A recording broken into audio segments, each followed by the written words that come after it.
Louder with Crowder Studios. Protected exclusively by Walther. And Hopper.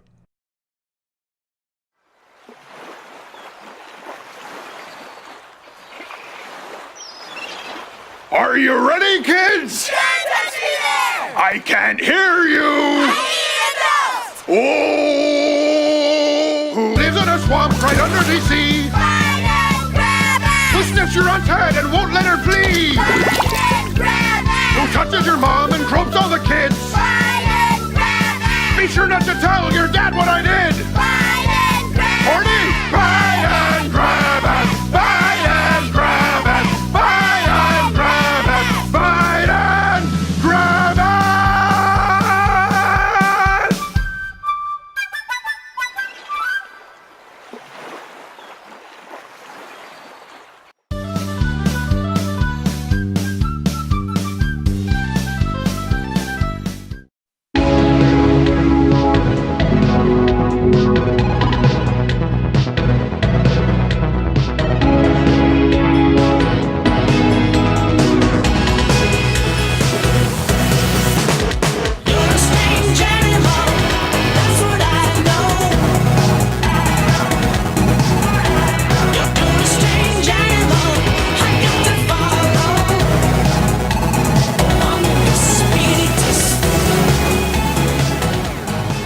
That's called the creepy man at Gerald's actual wedding. He danced like this. And we locked eyes, and he looked across the floor, and he was mad because I think he saw me, mocking him naturally to my wife. Not and he just was doing this, but he did this. Like, gave it a little bit more vigor. Gave it a pause out of and then anger. jumped back Hey, in. we have Dan Crenshaw on the show today. Boom. My half-Asian lawyer, Bill Richmond, is here in third chair. Thank you very much. Even though you have a screaming baby, I know it kept you up all night. Yes, he did. Little Asian baby. You can still carry this show with It's true. one hand tied behind his back. Mainly because he has very short arms, quarter black hair, showing your quarter hood. Boom. And What's G. up? Morgan Jr., what's the that one was of your the day? hood pass? Boom? What's the one of the day? One of the day. Don't. Love you. You missed your ask. chance. Nobody cares come on. anymore. It's a rosé. I don't get to sell product, and I don't pay you. Hey, Dang it. question of the day. We're going to have Dan Crenshaw on. We'll be talking about the recent sort of deplatforming apocalypse, I guess. Oh, my gosh. We wanted to talk about the recent transgender Vice powerlifting video, but it'll still be there Monday. So question for you. It's still there. Has the recent deplatforming that's occurred to a lot of people on Facebook and Instagram, has it been jarring, or do you, like me, worry that it might just become white noise now? And how close are any of course it's you white. to deleting... I see what you did there. You can do it because you're yellow-ish. Any of you close to deleting your social media accounts, and which platform do you think is most likely to go first? We've been getting an increasing number of emails Facebook. about that. Yeah. Facebook. That's because going your down. grandmother's on Facebook. Really, Facebook has gotten so old. Remember, you used is. to have a Very, college yeah. address? Full of boomers. It was Yeah. like MySpace. Started like cool. MySpace was for whores, Zanga was for Asians, and Facebook was for elite college students. There you go. Not anymore. That's age. Not You've anymore. lost your way, Facebook. You need to be yourself. When my mom's on Facebook, you know it's gotten old. When you're on Facebook, you know it's gotten old. not. Starting us off today, I'm not old. Your mom's on me. Jessica Chastain. Do I pronounce that correctly? Is it Chastain Yeah, in it's French? Chas- Jessica Chastain. Chastain. And what's the next one? Her name Ava DuVernay. I don't even know who she Ava? is. Sure. Anyways, Ava? they chastised Game of Thrones. See what I did there for racial insensitivity. This comes from the inside. Both influential women of Hollywood tweeted following Sunday's episode, in which the show's only named character, who was a woman of color, was killed. Spoiler alert! I should have said that first. Yeah. Yeah. That I should note, they weren't really upset about the killing as much as they thought it was racially insensitive the way it was performed.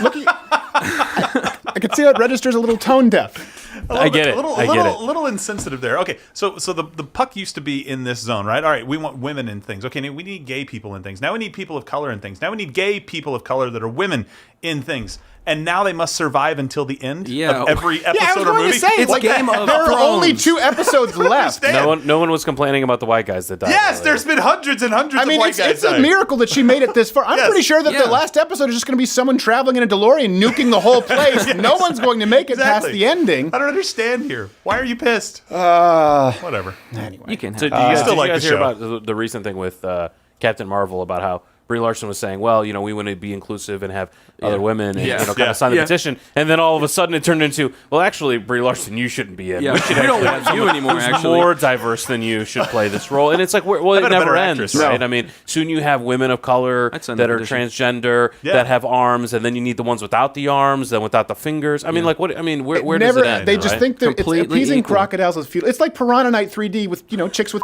Next we have Nobody This- wants to see that. this transy, and I'm saying that because since everyone's being deplatformed, we can get around it by adding There you go. transy. Make it a thing. This transy's making the case that Venezuela. We just saw this video, and I promise you it's real. Venezuela more gosh. democratic, better off than the United States. Here's a clip. There is so much that we could learn in the United States from what they've done in Venezuela.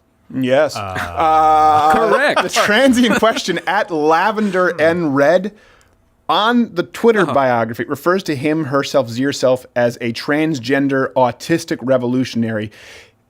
I thought autism meant you were a genius. And that's what does autism even mean anymore? It really does seem to me like it's become an incredibly broad umbrella. Yeah. Yeah.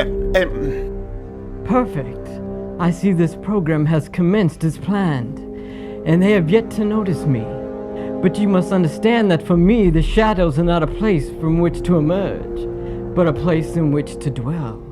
For it is in the shadows that I can accomplish my greatest work, and with time, exert my greatest authority.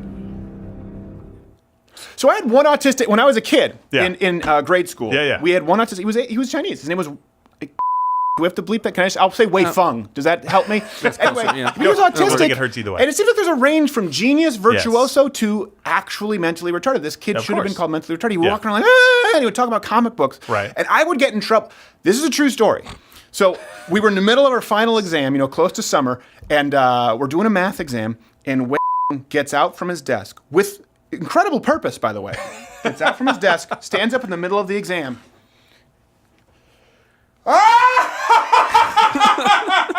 He does that. And I'm sitting in my chair about having a heart attack laughing. Like, I just think this is hysterical. And they kicked me out. They kicked you I'm out? saying, good, how do you kick me out for this? Did they kick him out as not well? fair. No, they didn't For kick an him out because he was appreciative retarded. laugh at a power move like that. And I knew exactly what he was doing. Maybe I just do made that a in good court all the answer. time. He He was was a good answer. He was obsessed with video games, and I knew he was doing the Shang Tsung, holding the glowing head. Yes. And I knew it, and I'm just sitting there laughing, and they kicked me out.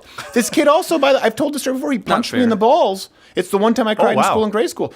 We were learning the Fosbury flop, where you had to line up and run and jump over the high jump bar. Is that what you call it? Yeah. High jump? Yeah, I guess. Fosbury flop is where you jump back and fall on your back. Right. So we'd have 2 lines in gym class. I remember. Name was Mr. Bono. Called him Mr. Boner because Yeah, I was about to say. Because And I still thought of it. I'm standing in line, and I realize that this one kid who's autistic, they just called him autistic. That's all we knew back Right, then. yeah. He doesn't realize that we're lining up to wait our turn and run and jump over the mat. He just jumps and right on his shoulders, right in the hardwood floor, and starts Are you freaking serious? out. Ah! And I'm like, are you okay? And he just started repeating, kick your ass, and punched me in the balls as hard as he could. He's a good guy. This is a true story. And then now we're just like, now you just have some kid trained who's for very greatness. smart and has to wear earplugs when he sleeps, and we call them autistic. Oh does my does gosh. someone know Where's the line? Where is the line? genuinely? It's gotten broad. No, It I really mean, there, has. there are lines. It's just some folks There are. choose to ignore them and exploit the labels for whatever they want to do. I mean, they take something Yeah. that is scientific and legitimate, and certainly the boundaries are, they have to be adjusted at times as more information comes. There's different variants of different things, but to be able to say wherever you want and whatever you think you are is just going to somehow be on the continuum of the spectrum just doesn't make any. It makes it's a it makes big spectrum. real. The ghetto lawyer just came out of him. designation. Wherever you is. Yeah, On the Whenever you like when is. you is on the continuum On the as continuum. it relates to the spectrum, Right. which really relates to the panel. You know how it is, though, right? You know how. No, That'll They're be dope. picking up what That's I'm laying That's down. $4.50 an that's hour. because you do not understand Oh, the past. $4.50. What am I cheap? Whoa! You do not understand the past tense of what I am laying down. Finally, and it must be harder too to find the different. Honestly, like autistic and Asian, because some of those kids, they're very socially awkward and they're very good at things. Yeah. I would just say, well, autistic. Like he just has a Chinese mom. Sorry, True. could have fooled me. All day. And banned. Anyway, another news before we move on to social media. In 2020 news, Pete Buttigieg says that I can't know. This week he said, if God belonged to a political party, it wouldn't be the Republicans. This comes from Business Insider. Seriously? Of course, this was immediately after saying it's important that we stop seeing religion used as a kind of cudgel. Perfect word for him to use. So God would not be a Republican. When reached for comment, however, Representative Satan said he was away on business. So that was pretty. Oh my gosh. When reached later for comment, he was too busy having sex with Pete Buttigieg. So he was Nice. got stuff to do. I think this is a little bit odd, right? He claims to be what is it, an Orthodox? It's not Orthodox. He's Not a Christian. Orthodox. Not Orthodox. Sorry, it's the wrong word. Sorry.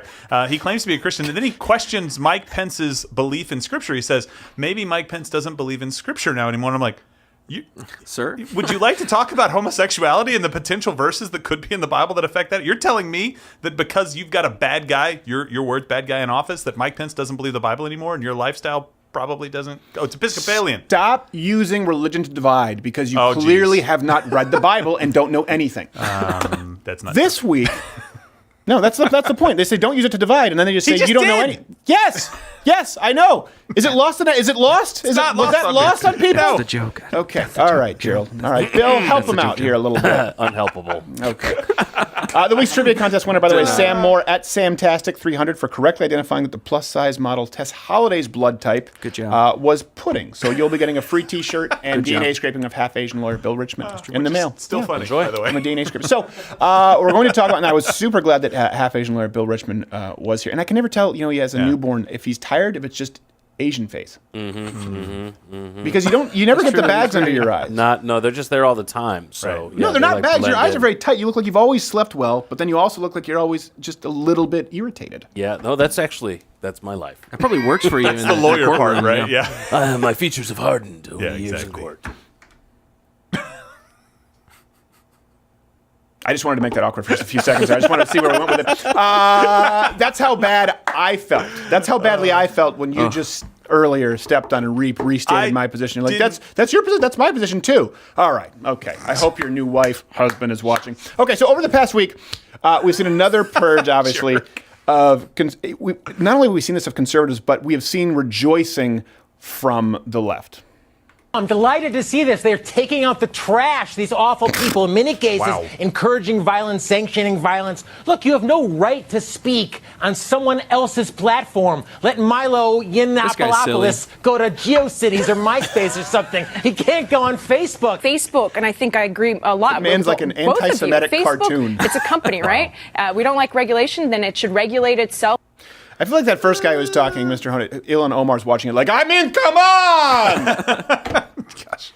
It's was too soft to lay up for them. We should just do this program like cable news. It would be so much easier. There'd be no prep. Hey, what do no, you think, right. sir? Outrage, and I'm sounding slightly like Woody Allen crossed with the nutty professor from The Simpsons, Milo Yiannopoulos. I want to make sure that we're clear about this, and Bill will obviously help clarify this. This is not a freedom of speech issue. Okay, Right. So before people yell "private company," I want you to hear what we're about to discuss, and let's go over kind of the new rules as to what is and isn't allowed. You're about to say something there. No. I was agreeing. I think it's incredibly important to set the tone because we're not making that argument, and that's what everybody is going to say is that you're making a free speech argument in the wrong case. So just as important as kind of understanding why and which conservatives are banned is looking at the behavior that's routinely accepted from the left. So there have been clear terms of service violations from the left. Things like doxing, things like threatening people, things like inciting people to violence with no consequences. I want to be really clear. I don't want any preferential treatment. I don't think any, I do think some conservatives do, and we'll have to get to that in a second.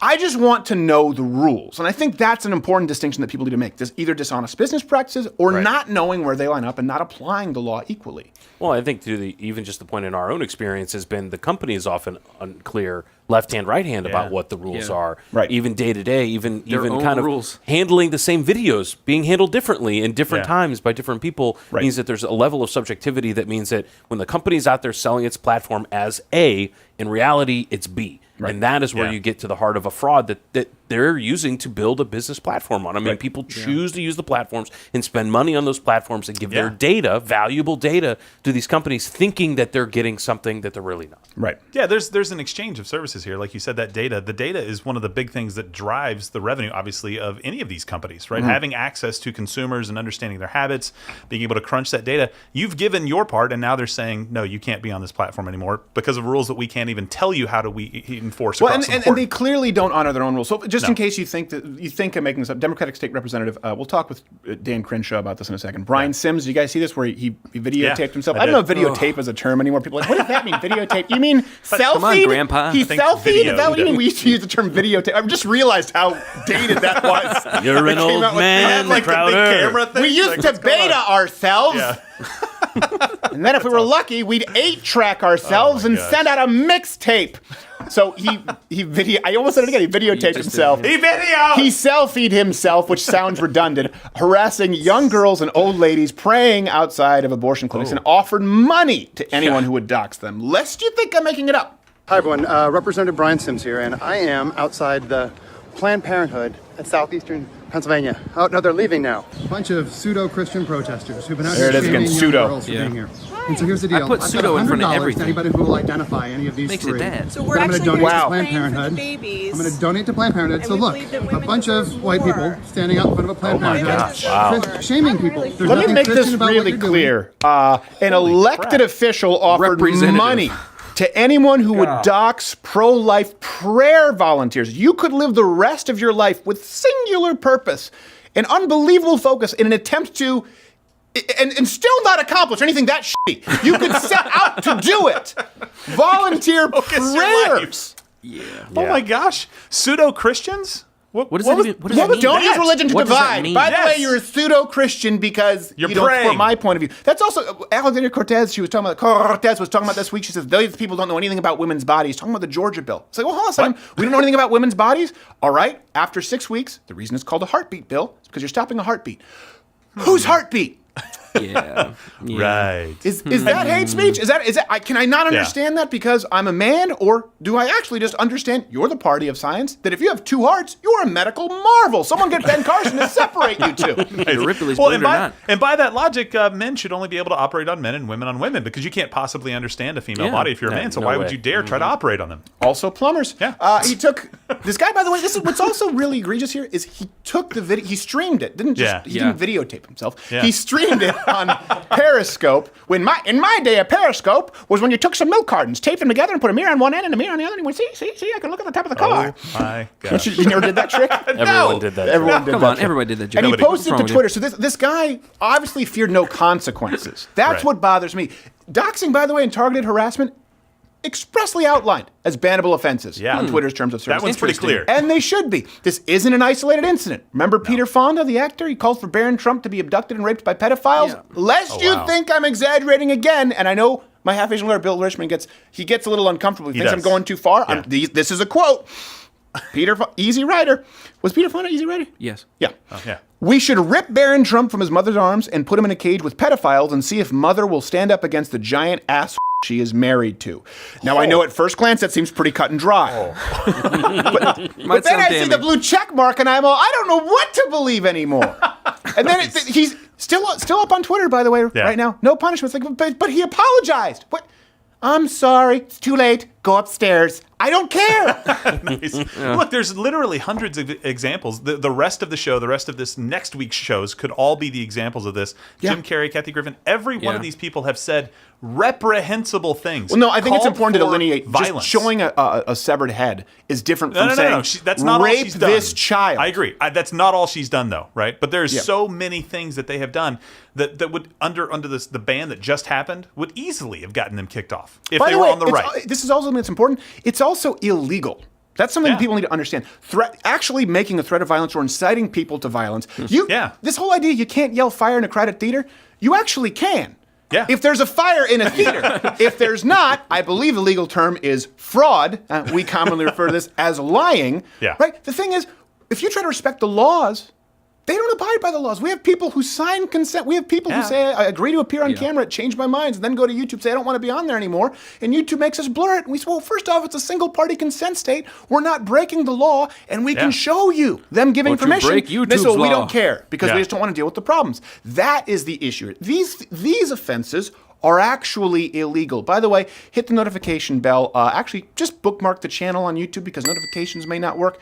Join up loudofcutter.com/mugclub, and of course, you can leave a rating there on iTunes. So let's compare this with what gets a ban on the right, in direct contrast to the leniency given to leftists. Do I have anything right or wrong so far legally? No, I actually was going to say that the exact other point would be probably people would hear the end of the first comment and say, okay, so wait, what's your position? That they should be allowed to say these things or that they shouldn't be allowed to say these things?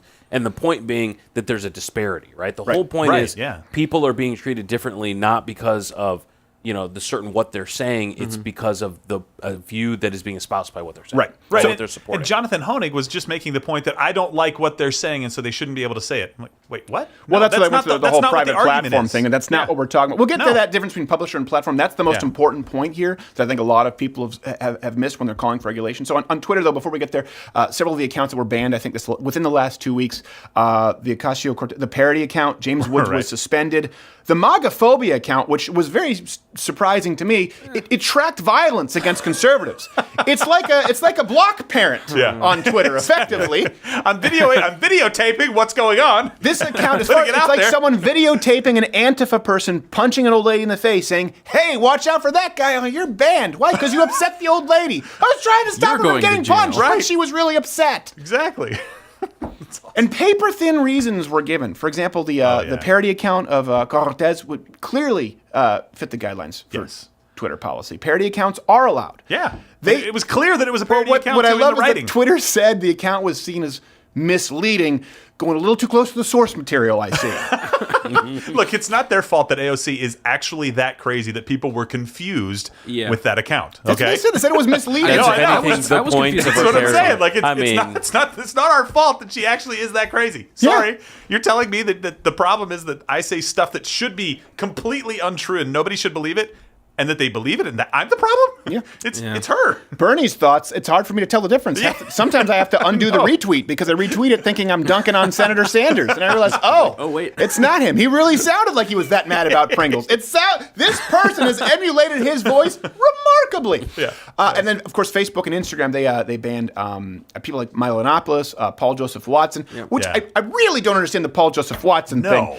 How did he get put in that list? Well, they claim they violated the dangerous individuals policy. You're dangerous. But again, the reasons here hardly make any sense when you. Splendid. The show is continuing just as I'd hoped.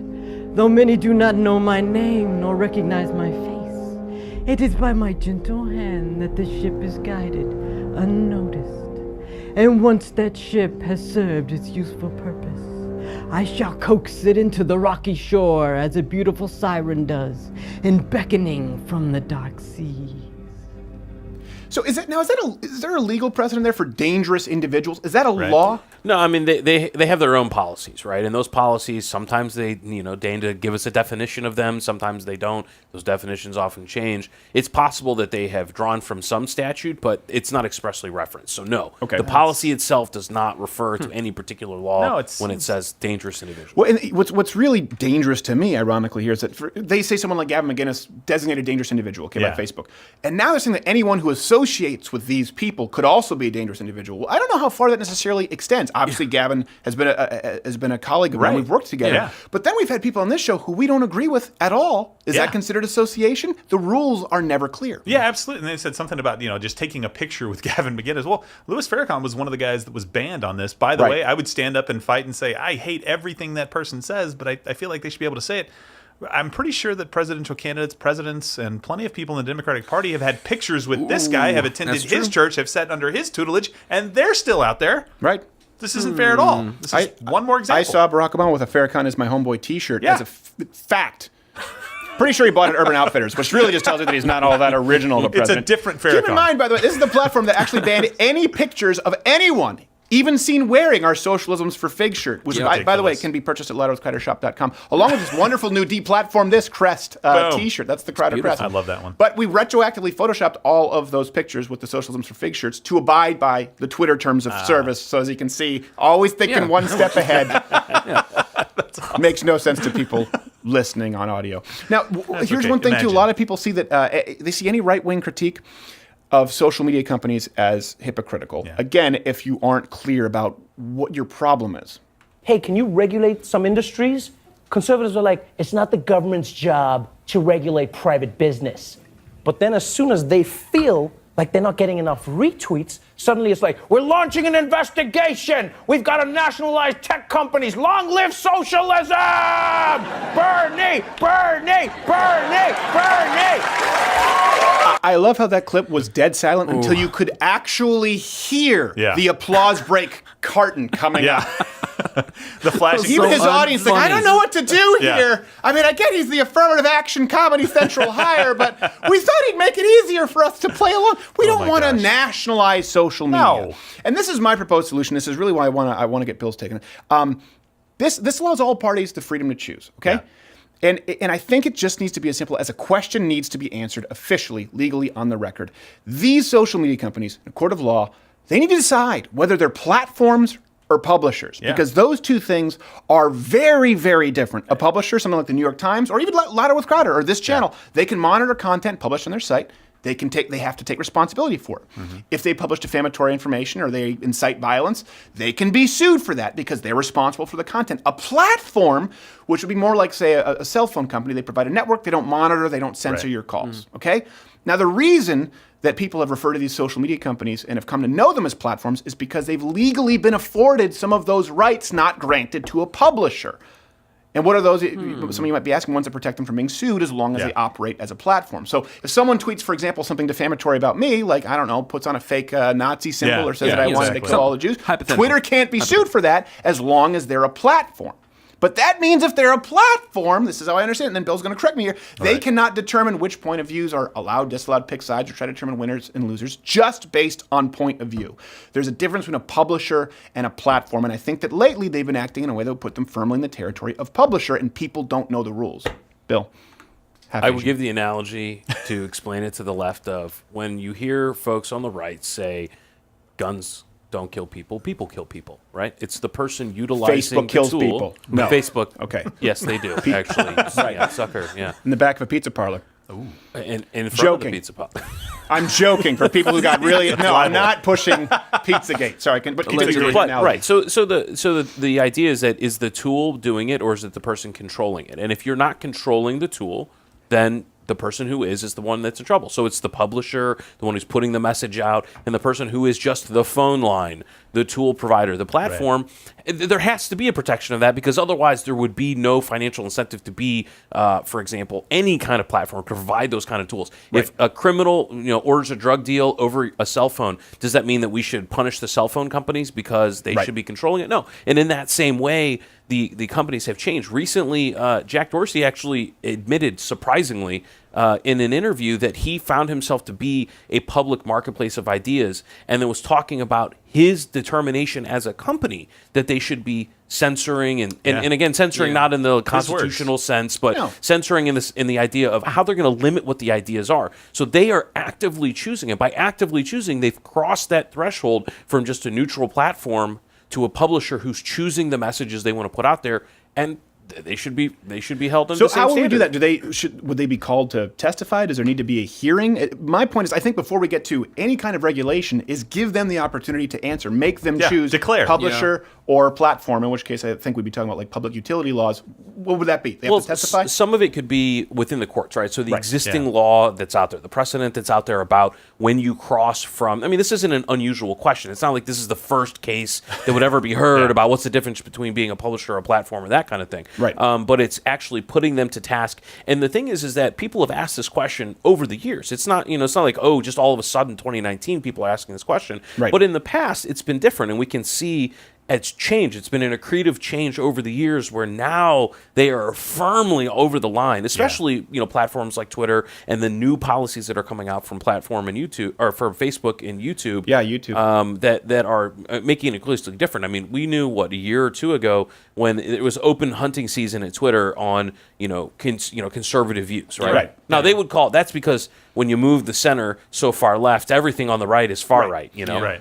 Which, by the way, is also very, and I want you to go to your point, it's also very important to conservatives out there. If we do this, and this is, I think, the route that we should take, again, comment, let me know, that means that if you're a conservative, you're going to have to accept these rules for everybody. So don't break the law. Right. Don't don't criminally trespass, right, and videotape someone. I'm using that word again. Yeah. Film someone on their private property and then claim that you're being. Please don't do that, because you can film in a public area in a single-party consent state. You cannot go into someone's home or on their lawn and film them there. Just like you can't put out there a false meme that you know to be false to harm somebody just because you don't like them. And that means conservatives are going to have to allow Ilhan Omar, Farrakhan to post all the anti-Semitic crap they want. By that same token, Twitter, you can't allow Hamas to recruit people, right? Yeah. So at that point, when we say you're a platform, then at least we know, okay, you have to, at least there has to be some semblance of abiding by the law for which all of us can have reasonable expectations. Right now, there's their rule set,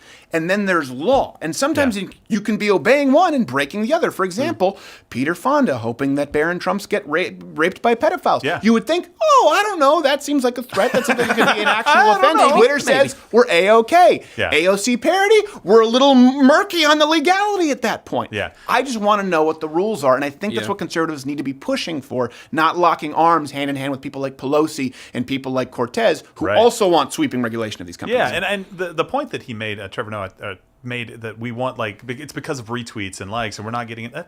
That's not the point at all. The point is that you have to have, and this is where it does circle back to a free speech argument. The only reason these things are coming up is because in the world, not on social media, there are free speech fights going on right now on what is hate speech. Is it really even a thing? Is it okay for you to try to understand what's in somebody's head when they commit a crime and it's a hate crime, or what they say and it's hate speech, or it's some pseudo protected group that all of a sudden we can't say anything bad about them because they're the cause. Well, I don't think hate speech is not an actual thing in the United States. As far as I understand. People are technically no. But hold on, but people are calling it something, right? They're saying that's hate speech. You can't say that. No, That's the movement. this is a real question. Right Is it because in Canada and the UK, hate speech is it's an actual legal term? Yes. That is an actionable offense. In the United States, hate speech is that a thing? I'm not sure if there are some states, or each of the states could have their own laws. So there's certainly some states that probably have that as a definition. I don't know.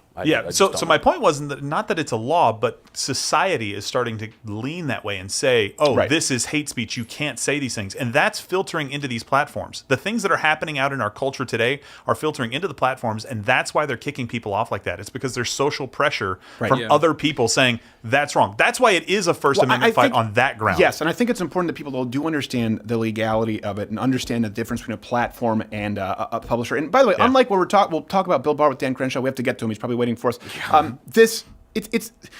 He's under no requirement to speak with more lawyers, by the way. He's under no requirement to provide a completely unredacted report to the public and or all members of Congress.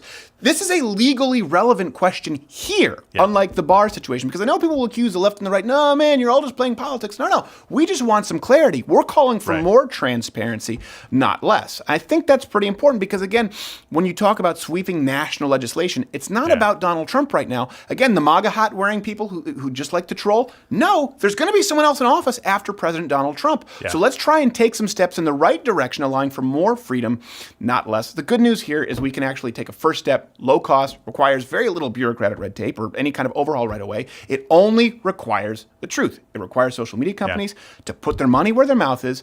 And if they want to continue to benefit from the umbrella and the legal protection of a platform, fine. Or do they want to remove it, edit, and censor content based on point of view like a publisher? This can all start with just 2 yes or no questions. And all that's needed for to start a revolution really right now in fairness and transparency and honesty is to get these big tech CEOs, the owners, in the hot seat.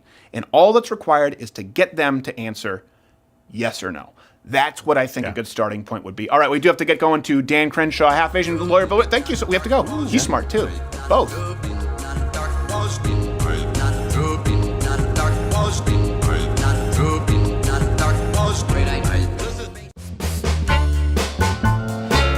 Let's all go to the merge shop. Let's all go to the merge shop. Let's all go to the merge shop and buy ourselves some swag. Snazzy clothing and swag to buy at louderwithcrowdershop.com. Like this new signature baseball tee, or these Ranger panties, or of course, the Holy Grail itself, Mug Club. Let's all go to the merch shop and buy ourselves some swag. And now for Barely Legal with Bill Richmond, sponsored by Mug Club. For Louder with Crowder, I'm half-Asian lawyer Bill Richmond. Today's question comes to us from Ethel in Beaverlick, Kentucky, who asks, as I have often heard them used interchangeably, I'd like to know what is the difference between a TRO and an injunction, if there is any difference at all. Ethel, great question. I'll start at the top. An injunction is one of two things. Either a court telling you can't do this, or affirmatively saying you must do this. Certain actions and restrictions. So the types of injunction generally, and these words and terms kind of differ depending on what state you're in, you'll have a temporary restraining order, which is that TRO. It generally only lasts a finite amount of time. In certain states, like Texas, it will only last for 2 to 4 weeks. In a temporary injunction, you will have, in, for example, some courts, it will last the entirety of the case. So while you're fighting for your life under a mountain of discovery, a temporary injunction will be in place. Finally, at the end of a case, you may have a permanent injunction, which is a piece of paper that will control your life forever because it's in place. Now, as a bonus, one of the things that you can learn is about contempt of court. That's the failure to comply with an injunction. You gotta listen to the gavel, Ethel. You gotta listen. Finally, I'd like to ask a question of my own. Is your name really Ethel? Were you born a 95-year-old with cataracts? Some advice. Find your parents. File a permanent injunction. This has been Barely Legal with Bill Richmond, sponsored by Mug Club.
You know, I've noticed a change in dance trends. It used to be all on the hips. Now it's all on the shoulders. Yeah, there's a lot. There's a lot. I mean, you really. I mean, that is very. It's very white. That I don't dance have a for lot someone to who, do who here. is I'm partially sitting. African American, a person sitting. of color. What do you prefer, by the way? You never told me. Black, person of color, African. Negro. Is that I don't know, in French that's the word that my mother gets in so much trouble because in French the word is similar to the Romance languages. So it's, and she gets in trouble and she's trying to find the right word in English, you know, she can't say it right.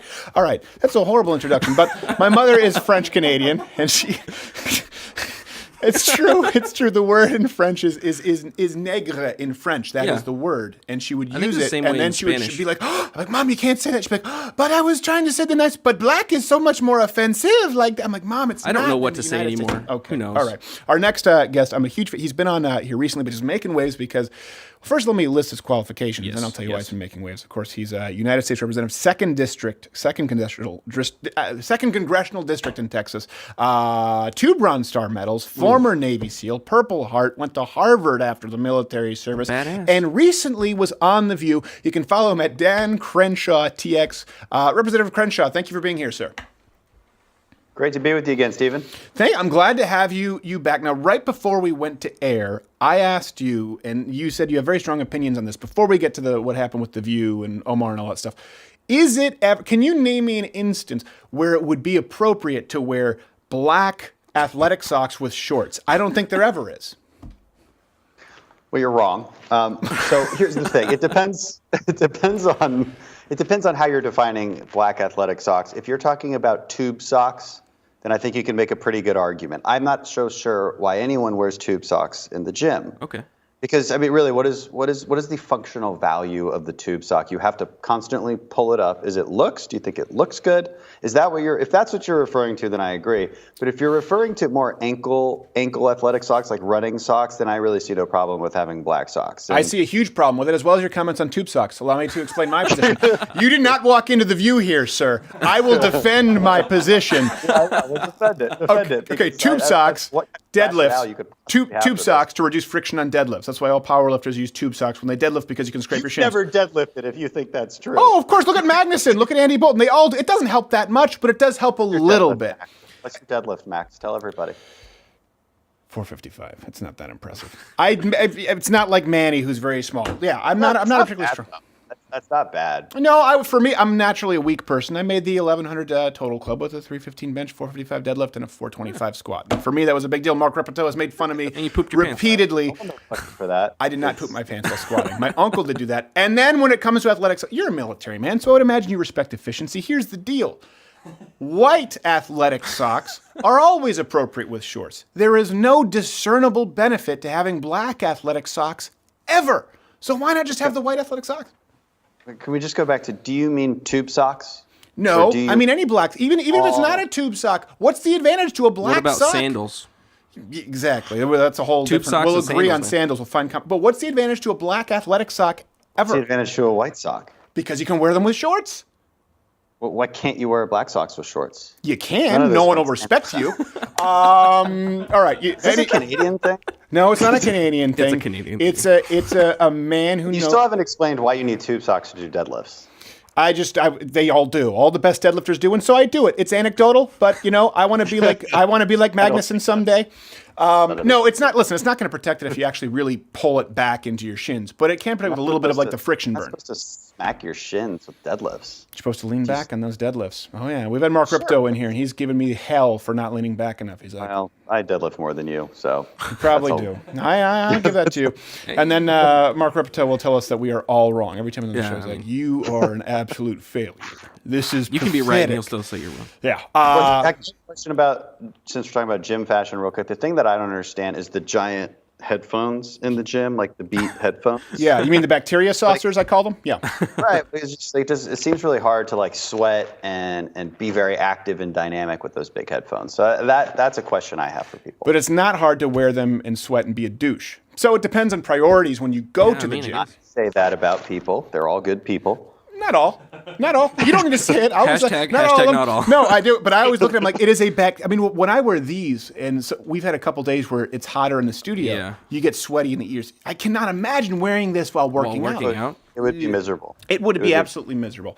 All right, speaking of miserable, that's a great segue. You were on The View this week. We covered it on the website. When we first went and grabbed the video, it only had a couple thousand plays. Like, this is something everyone's going to want to see. I want to toss to a clip here and then ask you your thoughts. Do we have that queued up there, Quarterback? Okay, here's Representative Dan Crenshaw. What happened to our country's promise of give me your tired, your weak, and your poor people? But as it turns out, about 80-90% of those don't have a valid asylum claim once we actually get their documentation. Because what they've learned over the years is that they need only to raise their hand and say they're claiming asylum, and that they need a child with them. That has deal with the Department of Homeland Security, and these are the numbers that are coming out. I was on the border for one day in the Rio Grande Valley. They had 14 kids that were identified as being with adults who were not their parents. I thought this was a formidable performance. I encourage people to go watch the entire interview, the entire segment in its context. Let me ask you this, though. What was the experience like, and what did you expect? Or I guess, what did you expect to gain going on The View? Now, I think it's a great thing that you do, but some conservatives think it's a lost cause to go on shows like that. Oh, it's definitely not a lost cause. And you do this all the time. You're always on college campuses. You're always putting yourself in uncomfortable positions. And politicians have to start doing the same thing. And now, I'm not the only politician to have gone on. Mike Lee went on recently. Steve Scalise went on. Right. And what happened was exactly what I would have expected. I think they are respectful in the sense that they stick to the issues that they said they would stick to. I knew I was going in for a more combative conversation, but that's the point, right? Like, you can't just be on Fox News all the time. You can't just stick to your Republican clubs. You got to go to college campuses. I've started doing that a lot more recently too. I was at ASU not too long ago. We're going to start doing more college campus tours throughout Texas. And you've got to speak to a different audience. Right. And you're not going to convince all of them. The ones who already don't like you are still not going to like you.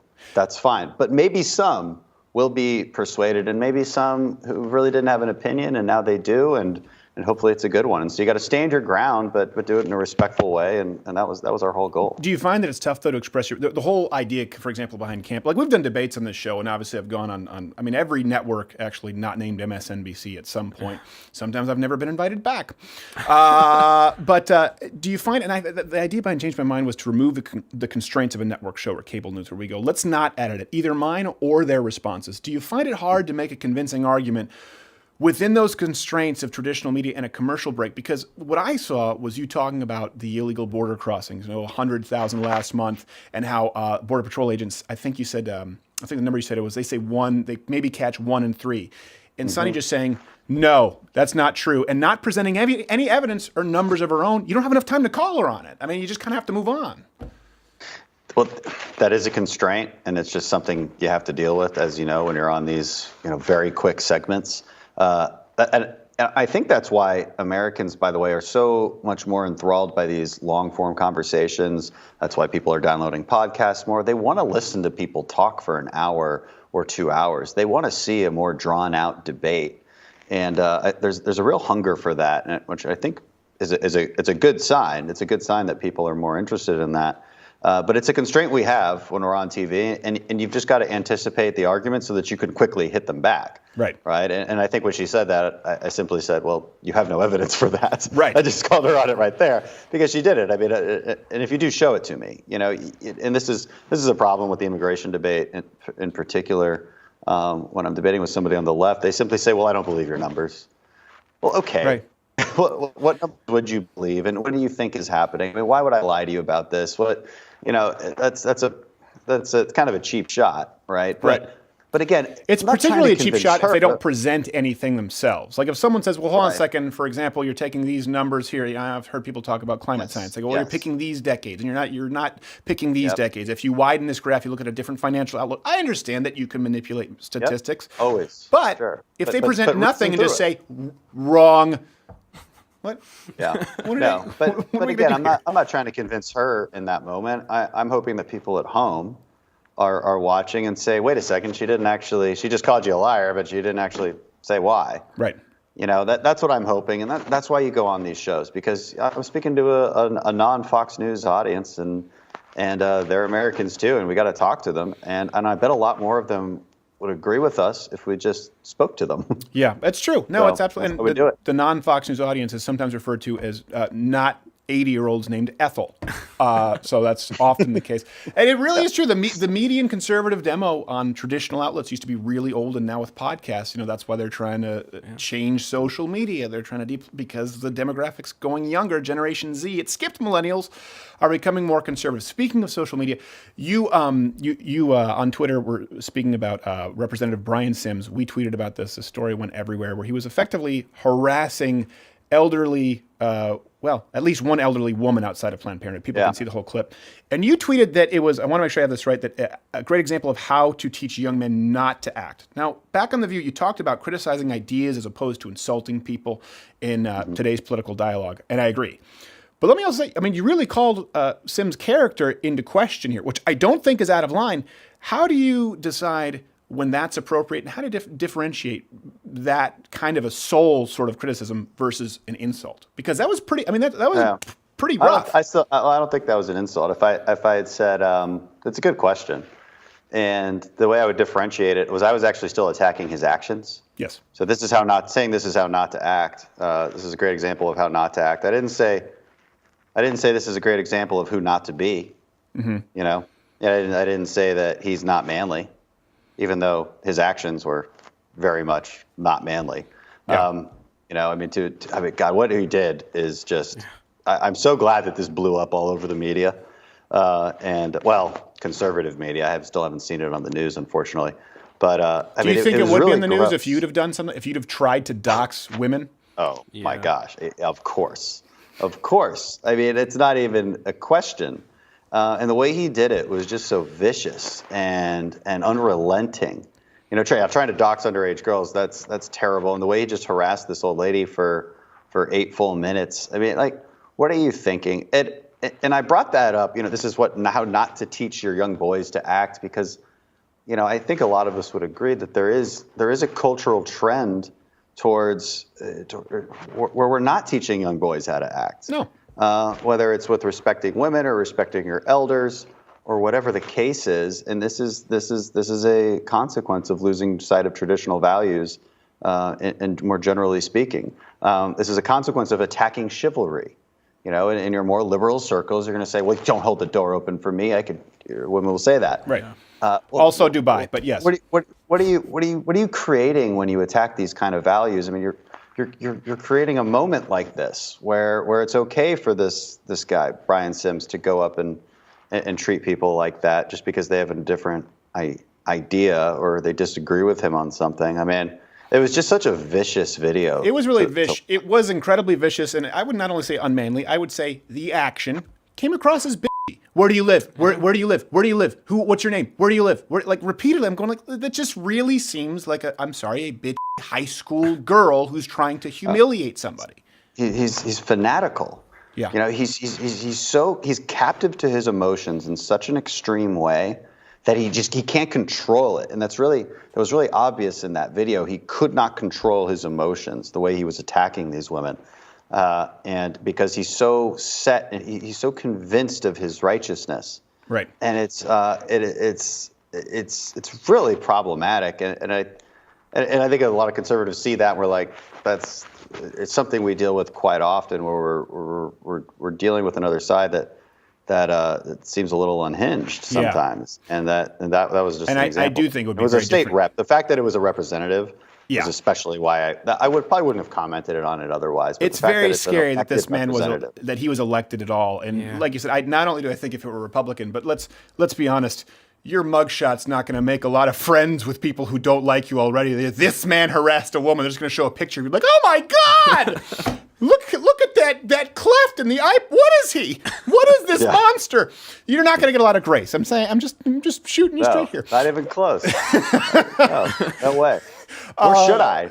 No. Nobody should get any grace for that. It's just terrible. All right, final thing, and then I would like to go to a web extended really quick after this for people who are Mug Club members. But final question before we go to that: House Judiciary just this week voted to move ahead on holding Barr in contempt of Congress, refusing to show up to yet another hearing.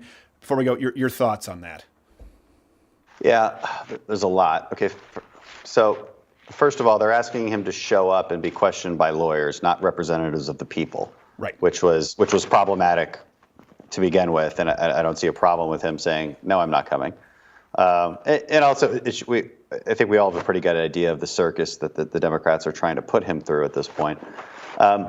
The contempt issue is also regarding his unwillingness to release the fully unredacted report, which Democrats know is perfectly illegal because of the grand jury testimony necessary in there. Barr has offered about between, I think it's 98.5% unredacted, 99.9% unredacted in Volume 2, which is all the obstruction of justice, which is what they really want. He's offered them that. They refuse to see it. So this is a total charade. It really is. They know let me it's ask illegal. you to simplify this for American people, because it's hard to keep track of this, just like the Russia stories. It is, There's a lot of fatigue. Yes. They know that. That's the point. They know it's hard to keep track of. They know it's confusing, and they're trying to win the war of confusion. And it's a really dishonest way to battle. I agree. So let me kind of to distill this for people who don't necessarily know. They've said we're in a constitutional crisis. Is it a right of Congress, or is it a right for these? First off, is it a right of Congress to see a fully unredacted report completely? In other words, is there a constitutional crisis and a lack of transparency there? And is Barr legally required to show up to another hearing before lawyers? No, neither, because this was an investigation done by the executive branch. They don't have to share it. Remember, Congress has the right to do its own investigation. Right. So the Democrats can still do that, and they can and they can go through wasting all the resources they want to do the exact investigation. So that's where the balance of power actually comes into play. And they can hold Barr in contempt all they want.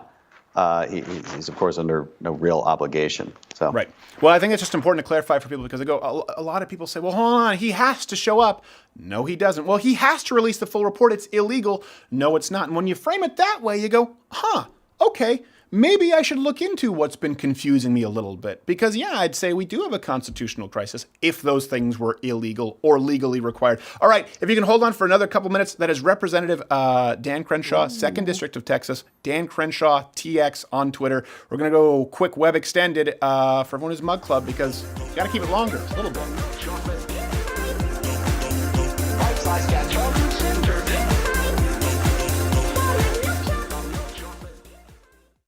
Delicious, as these unwitting imps fulfill what they believe to be their destiny. They will soon realize that they have merely been fulfilling their roles as hollow puppets, and I as their puppeteer. Mug Club shall be mine. Oh yes, it shall be mine.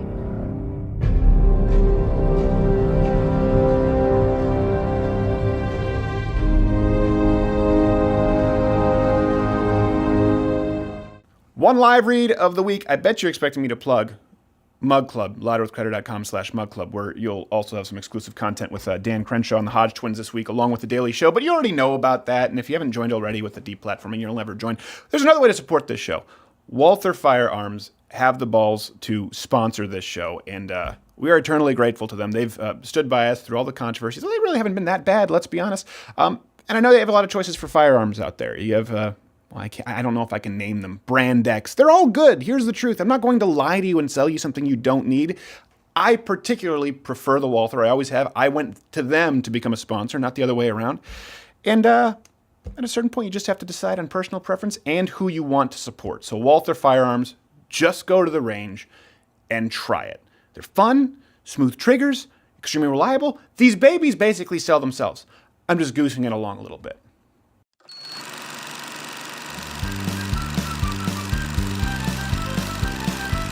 Are you ready, kids? Ready? Don't touch me there. I thought John's doing it. Biden! Okay. Biden. Don't right under DC.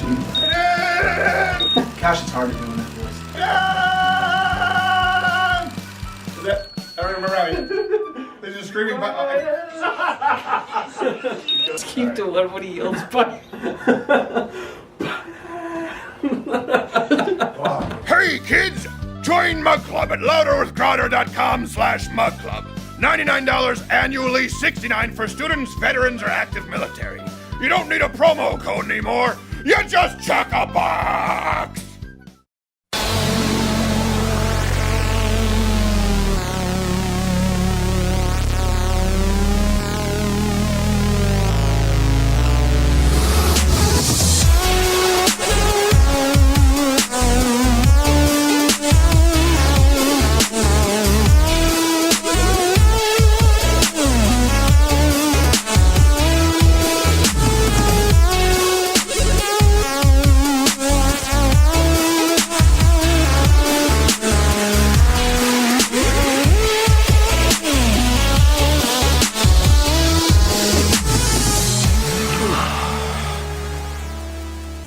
Ben was called the person who is more concerned about the SPF on his chapstick than he is drowning, and so he drowned. Actually almost happened to me in Florida. That's so unsafe. My wife made me wear this weird SPF chapstick, and when I got in the pool, it started coming off. And I actually was like, what is that? What is this weird thing on my lips? And I was underwater. You forgot you were and I forgot that I had to breathe. Yeah. Just your preferred host, ladies and gentlemen. This is why I say put no faith in me, because I put very little in myself. Incredible job. I almost died because I forgot to breathe accidentally. Think about that for a second. I have no business being on this platform. Thank you so much, Representative Dan Crenshaw. Yeah, man. I'll let you know, it was obviously we had to pre-tape because he was a busy man this week, so there is that extended version, of course, for those who are at Mug Club. And if you're not, listen, we're not gonna pitch you on it. It just means you don't want any of the content anymore. I wanted to talk about something here today. You know, I was talking with someone the other day, and I realized this has always aggravated me, and I kind of knew why, but I hadn't articulated why, and then it came up again. How often do we hear this all the time when someone describes somebody like, "Oh, he's really nice"?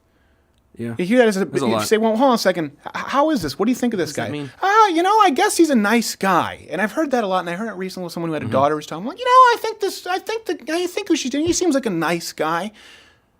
Who gives a rat's ass? It's something that's always bothered me. Sure, listen, don't get me wrong here before I move on. It's obviously good to be polite, to be respectful, okay? But we place far too great of an importance on nice. Don't let nice be your guiding light. Don't let nice be your litmus test. If you make nice your primary value, and I know, ironically, it sounds nice to do. It makes you sound like a nice person. If you make nice your primary value, it can render the rest of your values completely meaningless. Because guess what? At some point, you are going to, if you're a person of conviction, you will have to unkindly defend your values. You will have to unkindly stand for something. Now, of course, I want to make it really clear here. I'm not saying that all nice people are cowards. That is not what I'm saying at all. I'm not saying you should be mean. But let me just let you in on something. And I think everyone knows this who's been actually betrayed in their life or who has had something happen with a friend. But betrayal requires nice.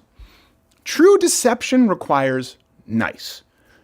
You know, the devil you need to worry about isn't the one who shows up with a creaky coffin and a pitchfork. It's the sweet talker. It's the charmer. It's the one who can give you everything you want. Or the one who even just provides a little bit of relief. Just eases your discomfort a little bit. Basically a nice guy. And just as certainly the flaws that and we've talked about this a lot on this show, trying to correct ourselves, trying to work towards self-improvement. The flaws that you may look for within yourself, they're not often going to show up as festering sores. Sometimes they show up as pretty bows that you wear to cover them up. And none of this is to say that you should not be nice. Being nice is a good thing.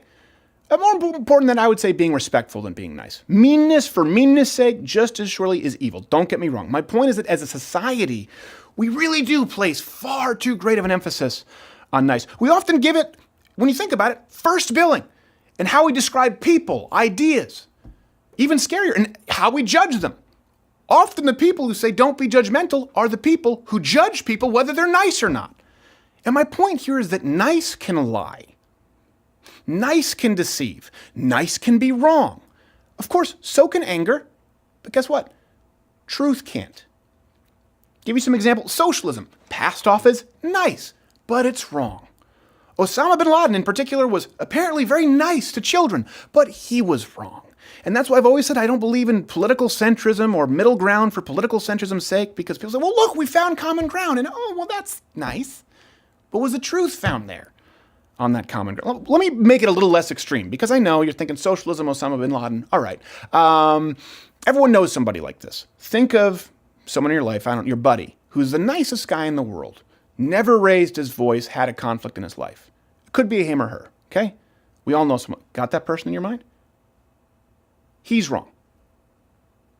Because some things, this is important here. And I know this may sound like, again, I'm saying not to be nice. Some things in life are worth fighting for. And fighting by its very definition is not nice. And sometimes we use the disproportionate value that our world places on nice to abdicate our responsibilities, to avoid what we know is worth fighting for, or to avoid even looking at what is worth fighting for in the first place.